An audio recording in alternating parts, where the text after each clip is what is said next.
Stallions? It's Big Al. Welcome to another sports vlog, Super Bowl Sunday edition. Dun dun dun dun dun dun dun. Dun. What broadcast is that? Monday Night Football, I think. Don't quote me on that. Super Bowl Sunday. Let's go. This is one of my favorite days of the year. It's a holiday for me. It is very special. The end of football season, very sad, but Super Bowl Sunday is very exciting. I'm very, very pro Super Bowl, big Super Bowl guy. Let's talk about it. What's going to happen? I don't know. But let's just go with it. All right. Let's start with the injuries. So Chiefs without left tackle Eric Fisher. That's the big one right there. I mean, Ryan Clark went on Pat McAfee's show and said that Mahomes is the schoolyard kid that'll go out and he'll ball no matter what. He'll run around. He'll make insane plays as if he's on the schoolyard, for those of you that didn't get it. So, I mean, not having your starting left tackle is always going to be an issue. But for Patrick Mahomes, I don't see it as a big issue. And then AB's questionable. For Tampa Bay, he'll probably play. And it's the Super Bowl. He went to the Super Bowl with the Steelers his rookie year, maybe the second year. But, yeah, he's definitely going to play. He hasn't been in the Super Bowl in 10 years, so he's obviously, rearing to go. Now let's talk about what is going to get talked about that every Steelers fan doesn't want to hear.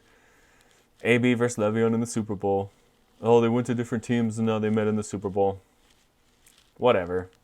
I'm not going to be salty about it because Le'Veon did literally nothing this year. 322 yards and 2 touchdowns.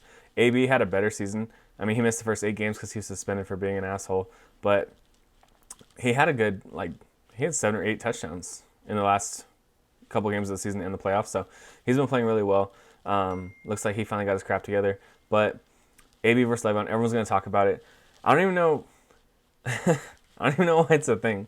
Le'Veon going to the Chiefs. The only thing, I can't even compare it to anything. Like Kevin Durant. You think about Kevin Durant going to just the team that you know is going to win. But this Kevin Durant freaking contributed. Kevin Durant did something. Le'Veon's just riding the bench to freaking get a ring. Who knows how many snaps he'll see tomorrow. Who knows if he'll have more than 10 yards even. Who knows? AB will contribute at least. I mean, so stupid. I'm so sick of AB and Le'Veon and talking about them. Now we're talking about them in the Super Bowl. So dumb. You know what else they're going to talk about? I guarantee you, I'm not betting because I don't have an app in California that allows sports betting. But I would put $500 that whoever's broadcasting the game tomorrow is going to show that Andy Reid pass, punt, and kick competition from 400 years ago when he's 7.5 feet tall compared to the kids in his age group. I don't even know how old he was. I've seen it 800 times, and they're always oh, this was Andy Reid back in the day when he was 12 years old or something. It's just him throwing the ball 50 yards, and there's a 3-foot kid behind him. Guarantee you they show that. I'd bet thousands of dollars on that. Quote me on that. You can quote me on that. People bet on everything. There's 7,000 bets on the FanDuel Sportsbook app. 7,000 bets you can place. Simple stuff. Betting on the coin flip, that's a big one every year. Betting on the Gatorade. Betting on, obviously, the normal stuff, the spread, over, under, stuff like that. You can bet on so many different things for the Super Bowl. It's insane. I wish I could gamble because it'd actually be really fun. But, I mean, it makes things interesting, doesn't it? But let's talk about the football part of it. Let's talk about what this game is really going to come down to. And I've been listening, I listen to podcasts because I have a long drive to work, so I listen to sports podcasts, at least 3 of them, at least 3 football podcasts. And everyone's talking about what this game is going to come down to. Is it going to come down to Leonard Fournette having a good game? Is it going to come down to the offensive line for Kansas City having a good game? Is it going to come down to whatever, right? There's so many different things coming out. And you know what this game is going to come down to? The Bucs defense as a whole. And I know that's pretty general, it's not really specific, but let me explain my theory behind this. Because I think the Bucs offense and the Chiefs defense are dead even. Stalemate.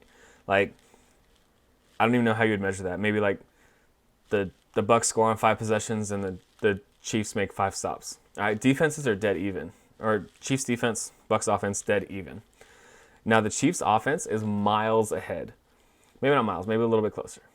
The Chiefs offense is ahead of where the Bucs defense is at. Is the Bucks defense is actually pretty good, but the Chiefs offense is so good. I feel like they don't even have a run game, but they hand the ball off to Tyreek Hill and Mecole Hardman so much, so it just seems like they have a good run game because technically they're runs, but it's all receivers doing the work.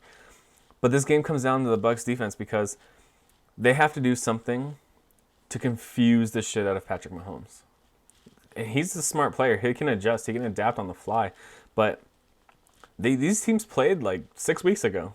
They played very recently, and Tyreek Hill had 200 yards in the first quarter. The Chiefs went up 27-3 or 27-10, something like that. They went up. They let him back in the game, but they went up big early. And that's the thing with the Chiefs is you can't keep up with them. If they're going to go up big, you can't keep up with them. I mean, they were letting teams back into games. They're not going to do that in the Super Bowl. The Bucks defense is who this game relies on. And it's not the pass rush, it's not the coverage, it's not the run defense, it's the whole defense. If this defense can confuse the shit out of Patrick Mahomes, the Bucks will win this game by 2 scores. If they can confuse him and show him something that he hasn't seen before, and this is the Todd Bowles that we've had this year, is he's come out and he's done amazing on defense, especially in the playoffs. They confused the crap out of Aaron Rodgers 2 weeks ago. This game comes down to the Bucks defense. All right? We know Patrick Mahomes can come out and he can show out. We know that Brady's going to move the ball and he'll get stopped a couple times, but he'll move the ball. He'll put up 25 points. I mean, roughly. I'll give you a score later. But he'll put up roughly 25 points. He won't do anything. I'm not going to say he won't do anything insane because he's been in 10 Super Bowls. Like, he could do anything he wants probably.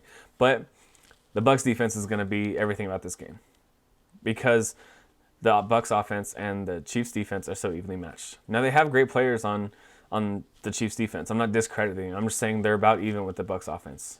I wonder what their Madden ratings would be. I feel like they'd be about the same. Who do I think is going to win? Who do I think is going to win? Emotionally, I want the Chiefs to win.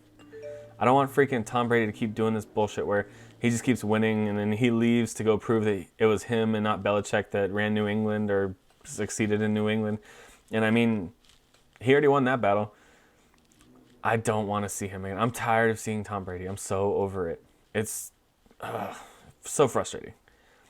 Done seeing Tom Brady. Emotionally, I want the Chiefs to win.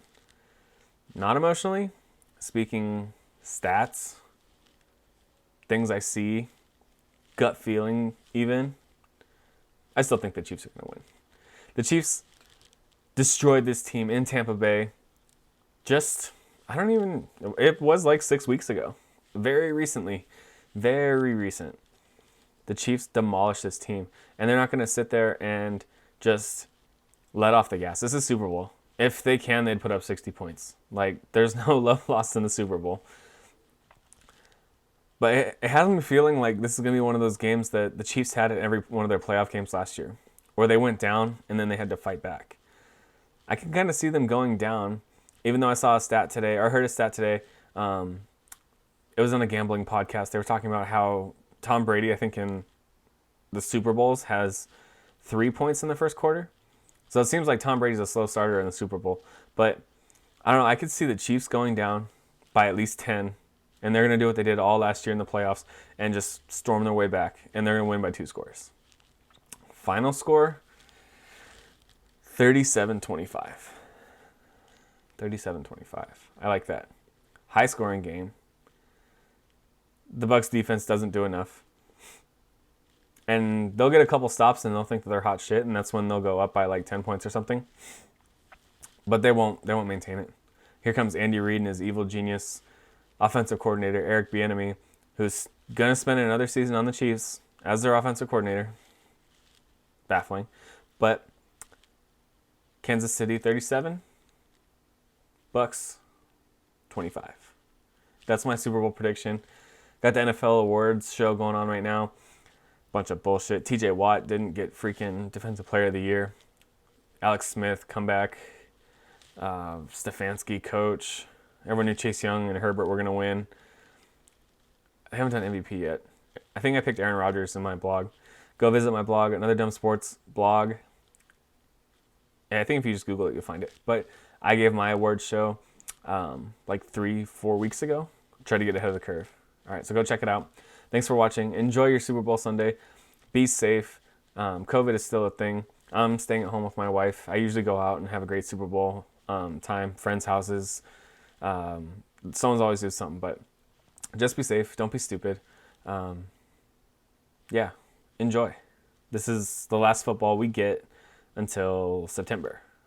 All right? Thanks, guys. Thanks for watching. Love always. And remember, Iowa sucks.